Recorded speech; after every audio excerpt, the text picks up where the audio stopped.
तो बच्चों अब आगे देखिए आप बच्चों वहाँ पे ये जो है इस पार्ट में अभी ये जो मेहनती आदमी है वह आलसी आदमी से क्या पूछता है कि आप खुद आपकी वर्तमान दशा और हालात के जिम्मेदार है। इसी का दोष ईश्वर या भाग्य के ऊपर रखकर आप अपनी कमजोरियां छिपाते हैं। ऐसे मेहनती आदमी आलसी आदमी से कहता है। ऐसे वह आदमी मेहनती आदमी किसे कहता है? वह आलसी आदमी से कहता है।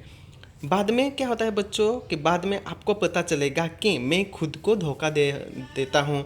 इसी बात को तब आप मानोगे, तब आप सोचोगे कि ईश्वर कहाँ है। बच्चों हम अभी आगे देखेंगे कि इसमें क्या कहना चाहते हैं। बच्चों अभी देखें, हम अभी और आगे देखेंगे कि हमें इस पाठ में और क्या कहना चाहते हैं। तो देखिए बच्चों हम आगे भी आगे देखेंगे अभी कि एक बार यही प्रश्न एक व्यक्ति ने बर्टन रसेल से पूछा था। क्या पूछा था? एक किससे पूछा था बच्चों? बर्टन रसेल से पूछा था।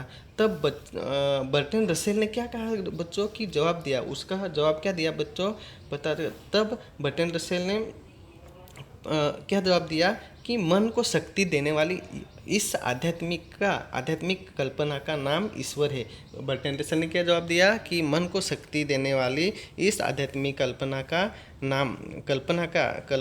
नाम क्या है? ईश्वर है। यह कौन बोलता है बच्चों? बर्टन रसेल बोलते हैं। तो यही उसका आंसर रहता है। अभी आगे देखेंगे बच्चों। देखिए जैसे हम कोई भी काम करने के लिए हम क्या करते हैं बच्चों? कोई भी काम करने के लिए बैठते हैं तो हम पहले किसका नाम लेते हैं? ईश्वर का नाम लेते हैं। किसका नाम लेते हैं? ईश्वर का नाम लेते हैं। और हम काम करते हैं तो हमें ऐसा लगता है कि ईश्वर हमारे साथ है और हम बहुत अच्छे से काम करने लगते हैं और उस काम में हम सफल बन जाते हैं। बच्चों आत्मविश्वास को दृढ़ बनाने के लिए ईश्वर का अस्तित्व बनाया गया है। बच्चों अच्छे से समझ में आता है आपको मैं क्या बोलता हूँ? तो बच्चों आत्मविश्वास को दृढ़ बनाने के लिए किसका अस्तित्व किया गया है? ईश्वर का अस्तित्व किया गया है। और बच्चों इसके साथ साथ ईश्वर की कल्पना कभी भी हमें भयभीत करती है। बच्चों आदमी एकांत में बैठता है तो क्या करता है और कोई भी पाप या गलत काम न कर सके, इसी के लिए ईश्वर को सर्वव्यापी सर्वदृष्टा बताया गया है। तो बच्चों ईश्वर का निवास कण-कण में है। कहाँ पे? ईश्वर का निवास कण-कण में माना गया है। बच्चों मनुष्य नितांत अकेला है और कोई पाप कर रहा है तो कोई ऐसा लगता है आदमी को क्या बच्चों ऐसा लगता है कि हम पाप कर रहे हैं, हमें कोई देख नहीं रहा है, ऐसा आदमी को लगता है। बच्चों ठीक इसी मौके के लिए ईश्वर का अस्तित्व बनाया गया है ताकि वह आदमी गलत काम न कर सके। इसलिए वह ईश्वर का अस्तित्व बनाया गया है कि सावधान वह देख रहे। बाद में हम लोगों को पता चलेगा कि सावधान वह देख रहा है, लेकिन दूसरे लोग तो नहीं देखते हैं हमें, लेकिन कौन देखता है? ईश्वर हमें देखता है। तो इसीलिए वह सर्वव्यापी है। इसीलिए ईश्वर क्या है बच्चों? सर्वव्यापी है। तुम्हारे पास को देख रहा है। हमें मनुष्य को एकांत में गलत रास्ते पर जाने के लिए यह सिद्धांत बनाया गया है बच्चों। किसका? ईश्वर का सिद्धांत बना गया है बच्चों। यह वास्तव में ठीक ही है। ऐसा लेखक कौन कहना चाहते हैं बच्चों? ऐसा लेखक स्वेट मार्टन कहना चाहते हैं। तो बच्चों लेखक कहना चाहते हैं कि मनुष्य पर नियंत्रण रखने के लिए किसी न किसी शक्ति की आवश्यकता होती है। क्योंकि वो मनुष्य गलत काम करते हैं तो इसीलिए किसी न किसी शक्ति के नियंत्रण करने के लिए, कंट्रोल करने के लिए उसको किसी न किसी शक्ति की आवश्यकता तो रहती है। तो बच्चों इसी आधार पर ईश्वर का निर्माण किया गया है और इसी प्रकार बच्चों असफलताओं को रोकने के लिए ईश्वर का अस्तित्व बनाया गया है। तो बच्चों लेखक क्या कहना चाहते हैं? कि हम खुद अपना भाग्य विधाता है। लेखक क्या कहना चाहते हैं? कि हम खुद अपना भाग्य विधाता है। जैसा बच्चों हम कार्य करेंगे वैसा फल हम क्या करेंगे? पाएंगे।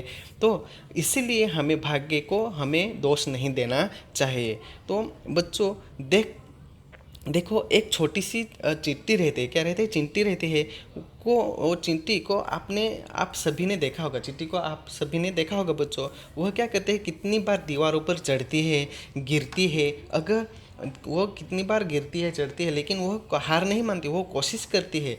अगर बच्चों वह चींटी के अंदर भाग्य भाग्य भाग्य नहीं लिखा हो तो वो भाग्यवादी रहती, तो फिर वह दीवार के ऊपर चढ़ ही नहीं पाती। अगर चींटी के अंदर भाग्यवादी रहती, वो चींटी भाग्यवादी रहती, तो उसके अंदर क्या, उसके अंदर वो ऊपर वह चढ़ नहीं पाती। वह चींटी निरंतर प्रयास करती है। वह चींटी क्या करती है, निरंतर क्या करती है बच्चों, प्रयास करती है और वह सफल हो जाती है। और बाद में वह क्या करती है बच्चों, वहाँ पे सफल हो जाती है। तो इसी तरह बच्चों मनुष्य ने भी कभी भी कोई भी काम करने से पीछे हटना नहीं चाहिए बच्चों। इसीलिए मनुष्य ने भी कोई भी काम करने के लिए पीछे नहीं हटना चाहिए। तो बच्चों वहाँ पर भाग्य पर निर्भर नहीं है। वहाँ पर वो चींटी जो है वह भाग्य पर निर्भर नहीं रहती है। वह खुद परिश्रम करती है, कष्ट करती है और वह दीवारों के ऊपर चढ़ती है।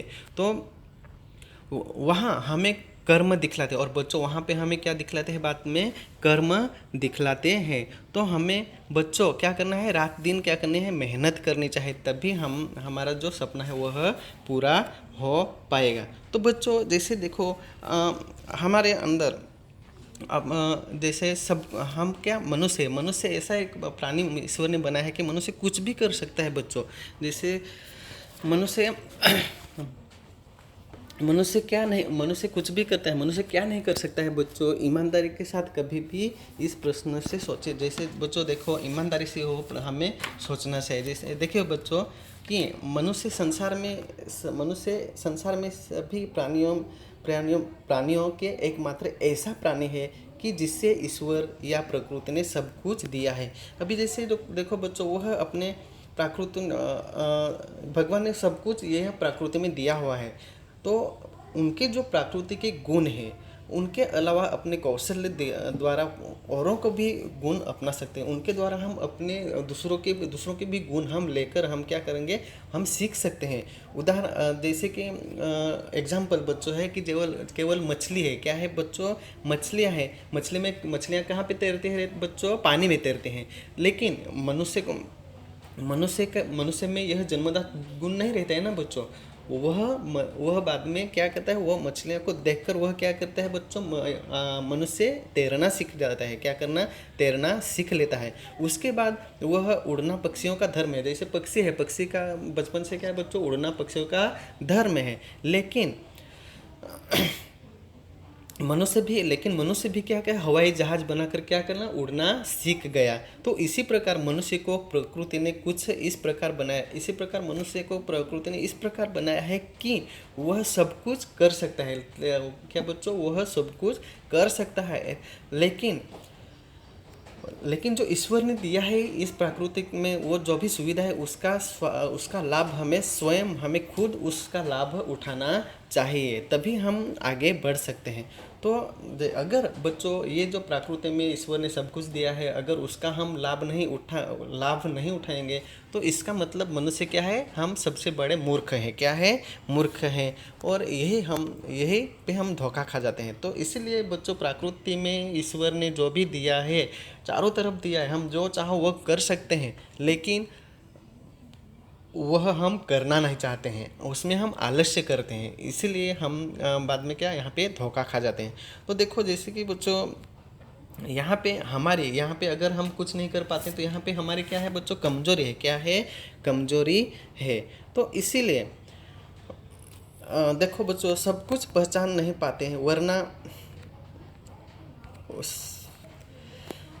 बच्चों आगे देखिए। अभी जैसे एक अरुस्त रहता है, अरुस्त क्या कहता है, एक दिन अरुस्त वह चौराहे पर आकर वह क्या चिल्लाकर कहने लगता है कि इस दुनिया में क्या है, सब कुछ है। इस दुनिया में क्या है, सब कुछ है, आप जो चाहो वो पाओ, पर उससे योग्य अपने को बनाओ कि जो कर्महीन है वे नहीं पा सकते। इसीलिए वह अरुस्तीन कहना चाहता है कि इस संसार में बहुत सारा कुछ है इंसान को करने के लिए, लेकिन वह हम क्या, जो चाहो हम कर सकते हैं और हमें आगे बढ़ना है।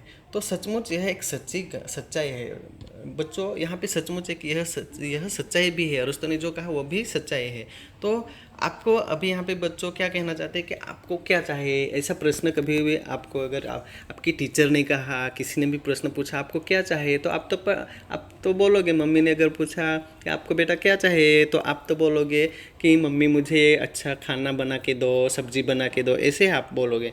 तो बच्चों यहाँ पे इसी विचार पर एक गंभीरतापूर्वक एक योजना, जैसे कि बच्चों हम कोई भी काम करने के लिए जाते हैं, कोई भी काम करने के लिए जाते हैं तो हमें क्या करना चाहिए बच्चों, इसके पहले प्लान बनाना चाहिए। क्या बनाना चाहिए? प्लान बनाना चाहिए, योजना बनानी चाहिए। अगर अभी जैसे कि बच्चों हम एग्ज़ाम में जाते हैं, एग्ज़ाम बोर्ड की एग्ज़ाम रहते हैं और वहाँ पे हमें क्या अभी पढ़ाई करनी है और सब्जेक्ट बहुत हार्ड है, तो ऐसे में हम पहले क्या करना चाहिए बच्चों, एक एक सब्जेक्ट को प्लान के हिसाब से टाइम टेबल बनाना चाहिए, करनी चाहिए उसके ऊपर, और बाद में पढ़ाई करनी चाहिए। तो देखो जैसे बच्चों ऐसे है एक, जैसे कि एक कौन रहता है बच्चों, एक दिन क्या होता है कि वो जो एक कैप्टन रहता है, कैप्टन स्कॉट रहता है और कोलंबस रहता है। कौन रहता है बच्चों?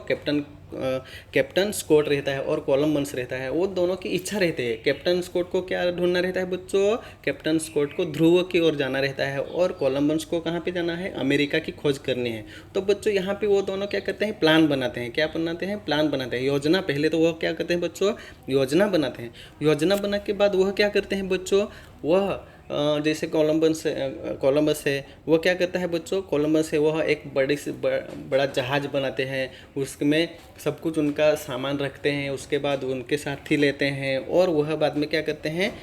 चल पड़ते हैं। तो इसी तरह पहले हमें क्या करना चाहिए बच्चों? प्लान बनना चाहिए। तो एक दिन यही एक बाद में क्या होता है, वो दोनों बच्चों कहाँ पे जाते हैं? एक ध्रुव की ओर निकल जाता है। जो स्कॉट जो रहता है वो ध्रुव, कैप्टन स्कॉट जो है वो कहाँ पे निकलता है? ध्रुव की ओर निकलता है। और जो कोलंबस है वह अमेरिका की खोज करने के लिए समुद्र में से निकल जाता है। तो वहाँ पे